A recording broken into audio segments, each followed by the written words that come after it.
Okay, so I'm going to break this down really easily, okay? But the first thing I want to say is, do I believe that trans folks should have equal rights? Of course. Equal, not special, equal. Do I believe that trans folks and gay folks measures need to be made so that they are able to live without the fear of their mere existence being attacked? Absolutely. Definitely need that. So now that we got that part away, because that'll be the part that people that hate me cut out. You know how they are. But anyway, so now let's get into this, okay? The first thing is I need to address gender dysphoria. Gender dysphoria is a mental disorder where a human being is born and their gender, which is up here, does not match up to their biological sex. People who are not born with this disorder never wonder about what gender they are, okay? Because the way you are supposed to come out, programmed correctly, is that your gender matches to your biological sex. That is not my opinion. That is scientific fact. Fact. Having a mental disorder does not make you less than. So don't try and come at it at that angle. Having a mental disorder is not an insult to you. I have a severe mental disorder that I have spent years in therapy, so that unless I told you, you wouldn't know. And that is, I have the worst form of borderline personality disorder that you can possibly have. The worst. Is it an insult to me that I have a severe mental disorder? No. So stop taking it as one. Okay? Next thing we're going to talk about is pronouns. If I know you personally,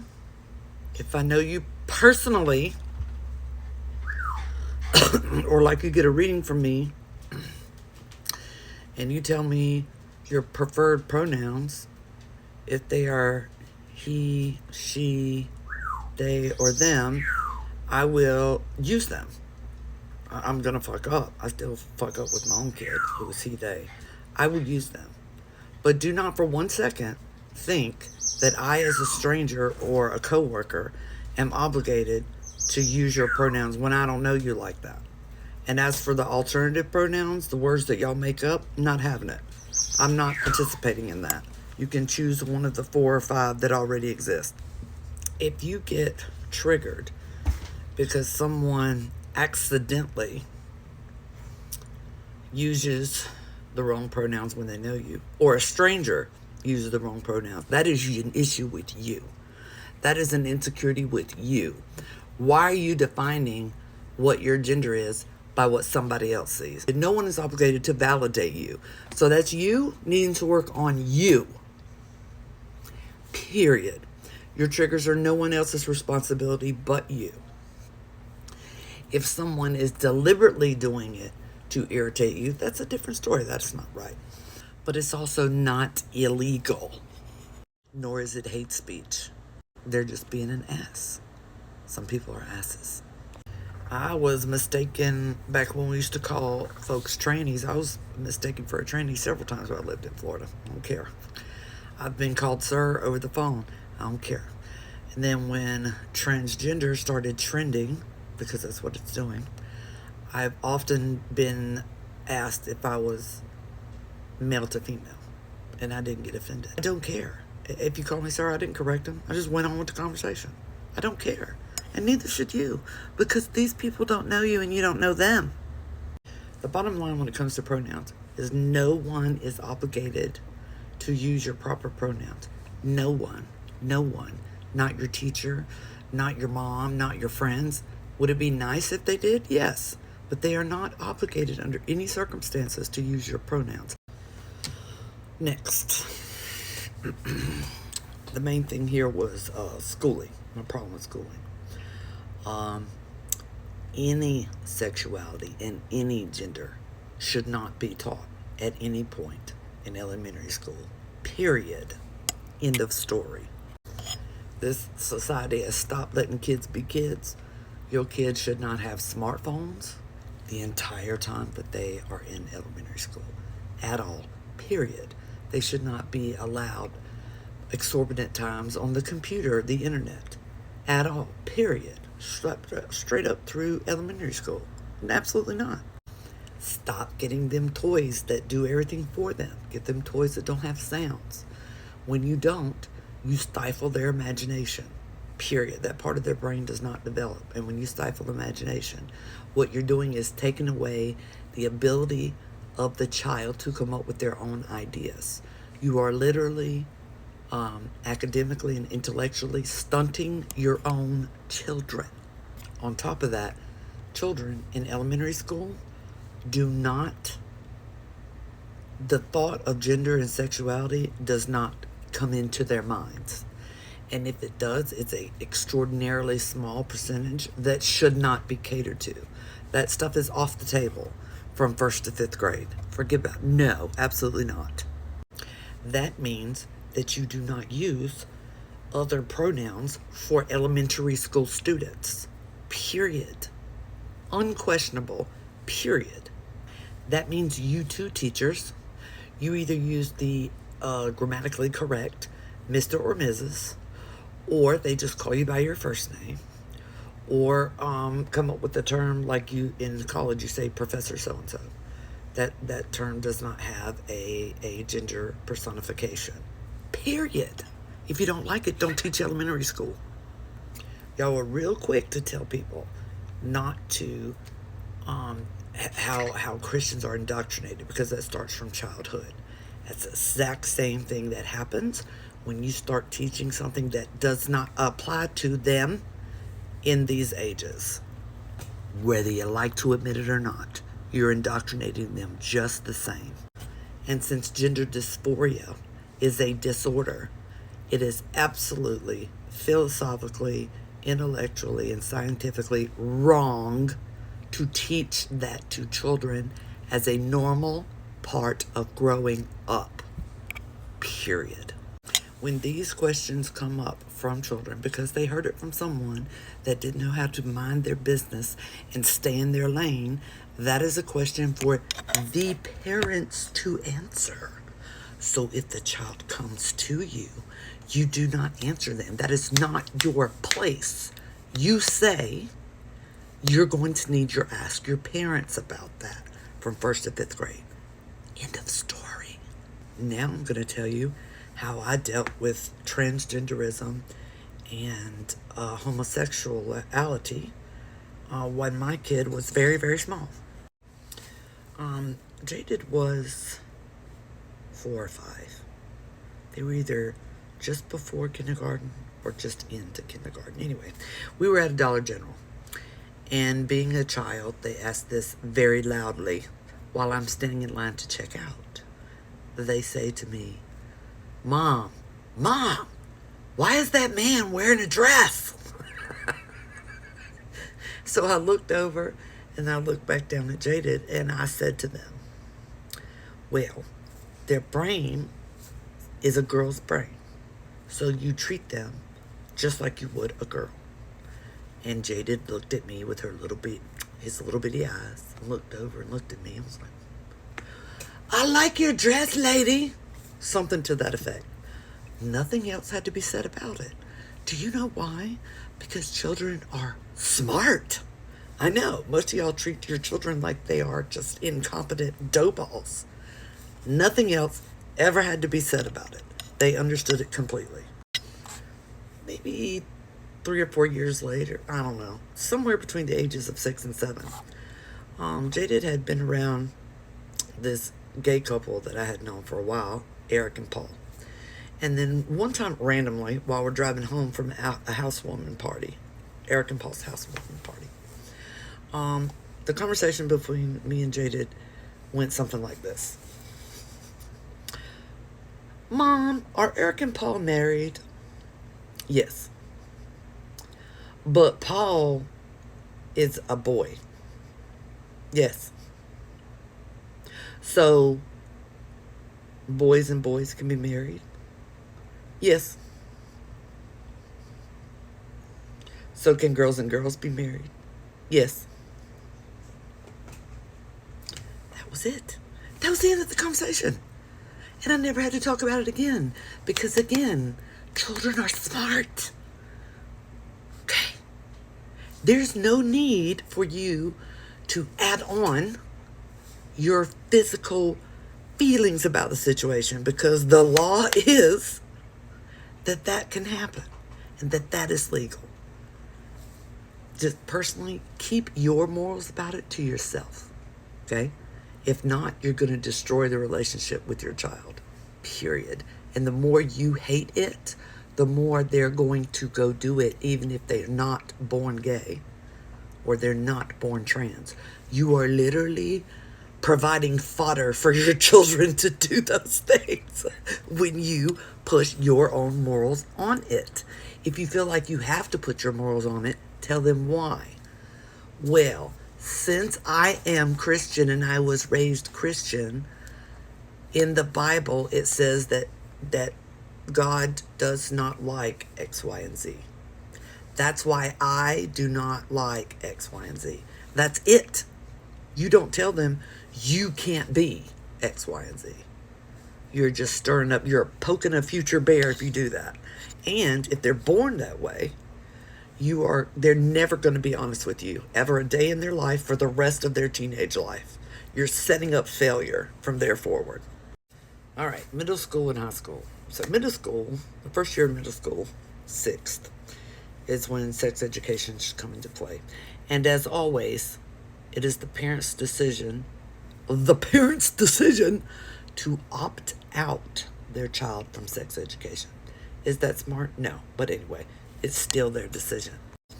If you are not the sex education teacher, you do not need to be saying a motherfucking thing about gender or sexuality or sex or anything else to that student. You tell them to either go speak to the sex education teacher, or that is a question for your parents.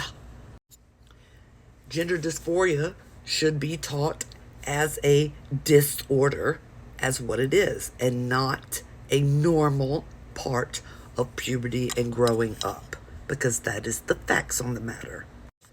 Right along with intersexed.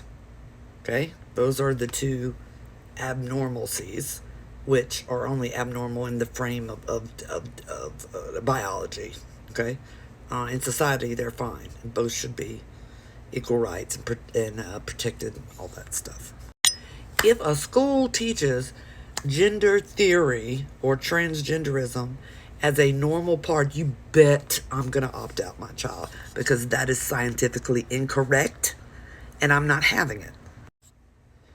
Now is when you can bring in alternative pronouns for teachers and students. However, no one, not the teachers or the students, no one is under penalty to force the use of them. That is an impairment of freedom of speech, and pronouns are not and will never be hate speech. Period. And as you may have noticed, I did not include homosexuality as one of the abnormalities, because it is not. It has existed, especially within mammals, always. Mammals and birds. Always. And you can find plenty of information on that online, as well as the stories from different scientists who were studying varying species who were forbidden to publish all the information that they had regarding homosexuality in animals, especially in birds, for years and years because of the church. Now, in nature, these homosexual couples still join a female. Like if you have two males, they will join a female. Or if you have two females, they will join one male. And in the case of the two males, they'll breed. One of them will breed with the female. They'll all three sit on the eggs hatch them and raise the babies, and then go on about their business afterwards, go their separate ways. But all throughout the animal kingdom, there it will be females that stay around each other all year long, and then one male will come to the females, and particularly with female couples, he'll breed both, and those females will raise their babies together, have their babies in the same place, feed each other's babies. It is very common. So that's just the absolute facts and truth on homosexuality. Whether you like it or not, go cry about it. It is what it is. Now, you can hear the argument sometimes where people will try to claim that transgenderism is a part of nature. No. Transgenderism is not a part of nature. What they are referring to is a couple of breeds of lizard, a couple species of lizards, a couple species of fish, who, in the extreme circumstances that there are no males in the local population at all, they will physically, on their own, their body does it on its own, one or two of them will turn into a male with testes and sperms and everything.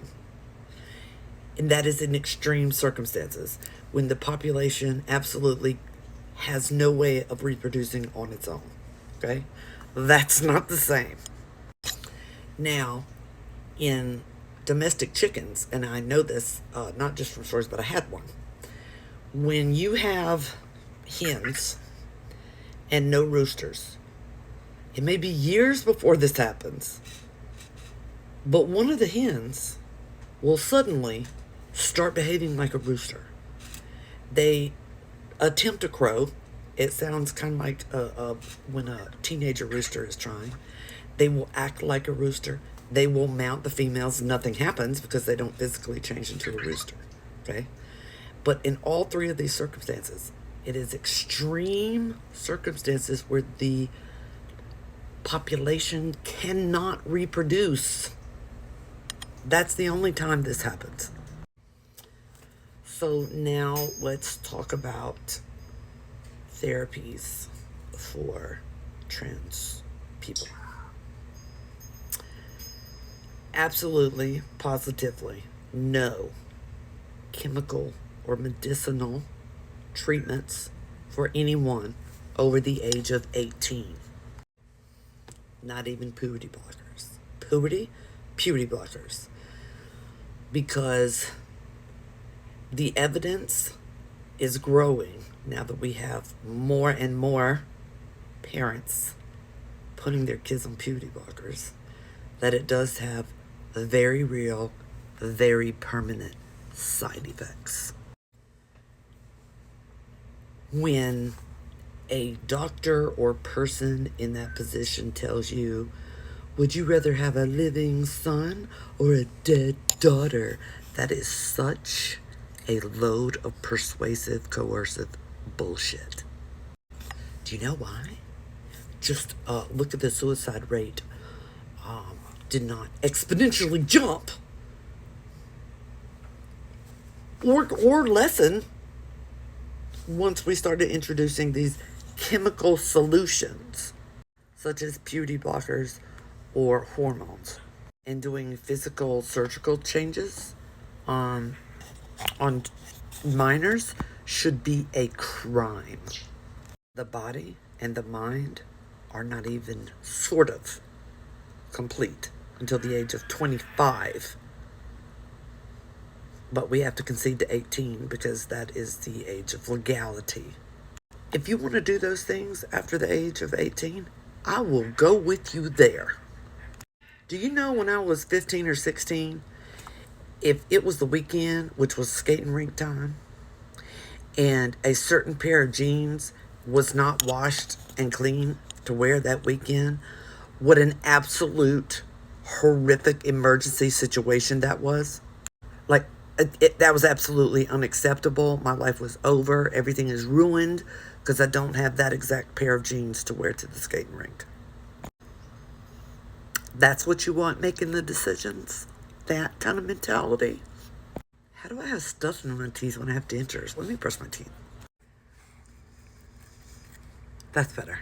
Not to mention, when I was younger, one day my kid said their name was Daisy. The next day they were Princess from Princess and the Pauper, the Barbie version. 3 days later it was Charlie, and I don't even know who Charlie was. That's who you're going to rely on to make permanent decisions about their body? Are you insane? This is a person with borderline personality disorder asking you if you're insane. Stop. Just stop. Okay? Stop it. It's irrational, and it's dangerous, and it's permanent. Now, I totally advocate for binders, hairstyles, the different underwear, different clothing, all of that. Absolutely. Let them express themselves, 100%. As long as they're still employable in their appearance. That needs to be made aside from anything else. Okay? They still have to be employable. All right, now we're going to talk about in the frame of reference of adults. Everything I said about pronouns still stays the same. Biological woman will never be offensive, ever. And it is a thing referring to a biological female. It is the same as a biological woman. That is not offensive. Get over yourself. A trans man is a type of man. A trans woman is a type of woman. Okay? They don't equal each other. So a trans man is not equal to a man. A trans woman is not equal to a woman. And that's just fine. Stop saying that as a problem. That's preposterous. Same thing for the term biological man. Same thing still applies. Interesting that the only ones arguing about this are trans women. Trans women that argue about that didn't lose their chauvinism when they transitioned. That's what that is. Now we're going to go into different areas like restrooms and doctors and sports, because that gets nuanced. Let me explain. So, bathrooms. Bathrooms are very nuanced, okay? If you pass, listen to what I'm saying. If you pass, you should be able to use the bathroom associated with your physical appearance. If you do not pass, you should not be doing that. Again, this mainly refers to the female side of things, because men don't seem to mind all that much. But if you do not pass and you look like a man, and you are going into the women's restroom, that's not going to fly. Me personally, I give no shits. I don't know why we have separated bathrooms anyway, because most sexual predation comes on boys in the men's bathroom, statistically. But I digress. I personally don't give a shit. But the majority of the female population does. They care a lot. So if you don't pass, don't go in there. Go into the family bathroom, or have people make trans bathrooms for trans individuals. Okay, so it's very nuanced. Locker rooms and gyms. I personally don't care if there was one locker room for everyone. I really don't care. Okay? But again, I'm in the minority, and it's very offensive. And they get, and a lot of women very scared if they see a biological male in the locker room, especially when they're changing. So, in my opinion, I think it's not financially feasible to have a trans locker room, but you can section off parts of it for the trans individuals, right? So you can take locker rooms and you can remodel sections of it, so that's the area for the trans individuals to do their gym sports stuff. Now we're going to talk about doctors and government IDs, and I'm putting these together for a reason. So, you need to go to either a trans doctor or a doctor, and they have to know what your biological sex is, because different sexes deal with different diseases. Symptoms mean differently in or manifest differently in each of the different sexes. Preferably, you would want a trans doctor, that because they're going to be well versed in the nuances between a body that is a biological sex that has the hormones of the other biological sex. I'm sure there's some important nuances in that. Now, why am I grouping this along with government ID? Let me tell you. I'm not saying that your government ID should say should say male or female of your biological sex. It should also not say male or female of your gender. Okay? You need your own thing there. Whether it's obvious, like FTM or MTF, or a whole different one, like Z or Q. The reason is medically, okay? If something happens to you in an accident or in any kind of situation where you are not able to tell these people that are there to help you, hospitals, paramedics, emergency responders, what your biological sex is, you can not get the care you need. For instance, let's say you are male to female, okay? You're a trans woman, and you've had some kind of accident where they either put you in a medical coma or anything like that. From my understanding, there's a certain amount of dilation that you have to do. If you're laid up in a coma for a month or more, they need to know that you have to be dilated if you've had bottom surgery. That's just one of the things. Not to mention, a simpler thing is the type of nutrients and fluids required for a biological male body are different than those for a biological female body. That is why there needs to be a different sex/gender, which I think we can compromise that on your legal documents, like your driver's license is what I'm talking about, stuff like that. It's not just for you. It can save your life and save some serious complications when you are not able to speak or you're incapacitated or unconscious. Also, I don't know how often you inject the hormones that match your gender, but you need to receive those if you're incapacitated for a long amount of time as well. Now, sports. Sports is another nuanced subject currently. Hopefully they will completely outlaw any of the chemical changes in minors. But currently, this is a nuanced subject. So, especially if you're young and you're on the internet, you know that there are some people who went puberty blockers straight on to the hormones for the gender that they say they are. In those cases, oh man, there's a really good example. She's a light-skinned black girl. She's really famous on TikTok. Oh, I can't remember her name. Anyway, she's a perfect example because she went on puberty blockers and then went on female hormones as a child. Beyondre. What is it? Beyondre. Beyondre? With a B? B. Okay. Her.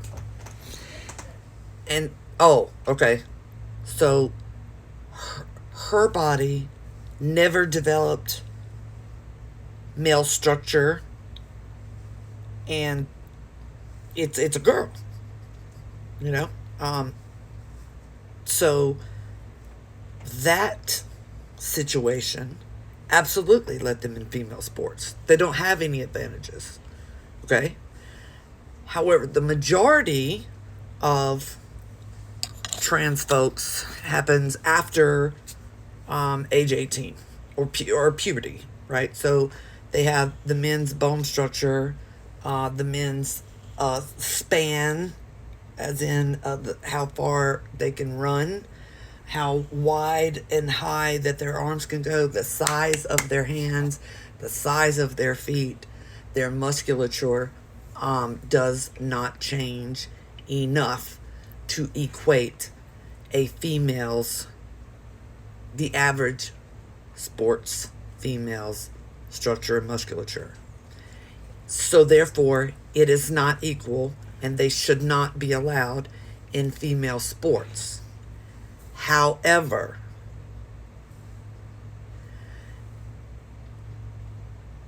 the same should be, and it has been before, in regards to the extraordinarily rare female that has that, I don't know what the name of the problem is, but their testosterone has been way higher throughout their life. When they run their blood work, they get X2. Okay, so that is why it is not fair. Now, how should you handle that? Okay, so either they need to compete under their biological sex, or there needs to be a third category for trans individuals and those who choose to compete with trans individuals. Okay, that's the only way you can make it quote unquote fair in sports. Okay, now I'm going to talk about sex and dating. Okay, so not being attracted to a trans individual sexually or romantically is not transphobic. Just like not being attracted to fat people is not fatphobic. You can't control who you are or are not attracted to. Sometimes those attraction things come from psychological triggers, like I will not date a male that is significantly taller or stronger than me because of being physically overpowered by my dad. By my dad and brothers. I'm not having it. It doesn't, I don't find it's an immediate turnoff. I myself am fat. I'm not attracted to fat men. I am not attracted to stupid people. You gotta have a certain intelligence level or I can't have a conversation with you. None of those things are phobic. Would I date a trans woman? Probably, but I would let them know that since I have no experience in that, I don't know how I'm going to react. So, like, I would want them to know that I've never went this route. You know what I'm saying? So I don't know whether I'm going to be okay with it. You know, so they know that they don't feel like an experiment. Same thing with trans men. But one thing I do know is I like to have a dick that is attached to a male body. That part I know. But I have never been in a relationship or had sexual relations that I remember. Never mind 90s rave, okay? In order to make that decision. But I certainly wouldn't turn somebody down if I was physically attracted to them or intellectually attracted to them. I would literally have to find out. But I would let them know. But I am the minority. So you can't expect that from other people. On a side note, I talked to a man that had sex with, he's a straight guy. He's had sex with women, and he had sex with trans women that had bottom surgery.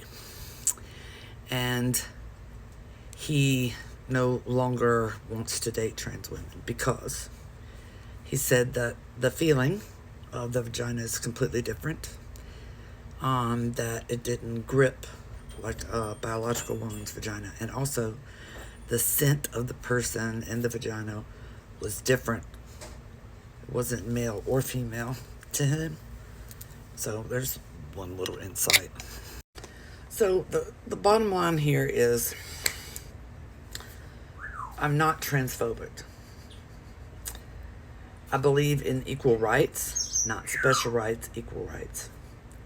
And I believe that trans and gay individuals need stiffer penalties, or they need higher protections so they don't have to live in fear of existing.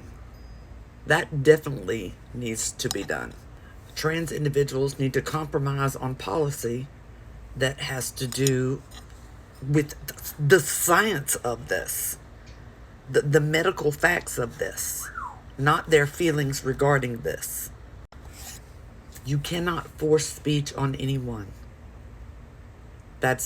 You can't. You do not get to force into use under penalty or penalize someone for not using words such as birthing persons or chest feeding, or things like when people are addressing a group and they say ladies and gentlemen. They're not saying that to offend you. They're saying that because that's the majority of who's there. It's freedom of speech, period. And I don't want to hear freedom of speech doesn't mean freedom of consequence. Yes, I know there's consequences. But using the wrong pronouns, even if it's rude, is not hate speech. There should not be consequences for that. You should not depend on other people to validate your existence. Children need therapy and depression medication to work their way through this. Not no therapy and straight to permanent chemical and medically physical changes. That is what is the word in the medical unethical, period. Trans individuals, being a minority with a disorder, does not get to dictate how society functions, period. The extremist side of you all, think you're making permanent changes. You're not. It's not going to work, because that's not how society functions. The more you push this medically incorrect extremist views, the more DeSantis laws are going to get passed in all 50 states. Now I'm going to put several resources in the description part of this video. But what I'm going to play for you now are absolutely ridiculous, wrong, and uncalled for things that are going on today in America that should not be happening, because it is enabling to the disorder of gender dysphoria. I got a 0 on a project proposal in my class because I used the term biological women, which is apparently not allowed anymore. She even said it was a good project proposal, but I got a 0 because I used this term and it's exclusionary and not allowed anymore, so. And I 100% know that this is like the most biased grade ever because my project is about transgenders competing in biological women's sports. How am I supposed to do my final project if I can't use the word biological women? But that's what my project is about. Employment, because I need to be checked. You know, I mean, they got to use a speculum. They've got to take a sample, that type of thing, check for tears, blah, blah, blah, right? I mean, makes sense. And so what they had said to me is like, well, we don't do that here. And I'm like, but you're a gynecologist office. Why wouldn't you? Well, we don't treat trans patients. So you're discriminating against me is what you're telling me. Hey, Riley. Mommy has a question for you. So here's the question. Are you ready? Are you ready, Riley?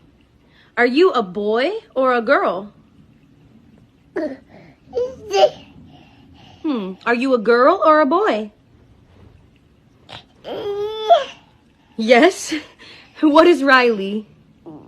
What are you? Yeah? Are you both? Both? Okay, that's fine. This is what I mean when the transphobia just comes out, the audacity and just the arrogance for cis women to believe that they own periods, that they own womanhood. You don't. Okay, you don't own periods, you don't own womanhood. You experience both, and both are different for every person, but as a cis woman, it doesn't belong to you. Oh, I put it on here. The baby has been able to latch. One more thing. Your religion, your Christianity, or your Islam is not an excuse for being homophobic or transphobic. You can go fuck yourself. That is the epitome of irrational, nonsensical, illogical behavior. It doesn't belong in society. Religion is not required for a moral and good society. Education is.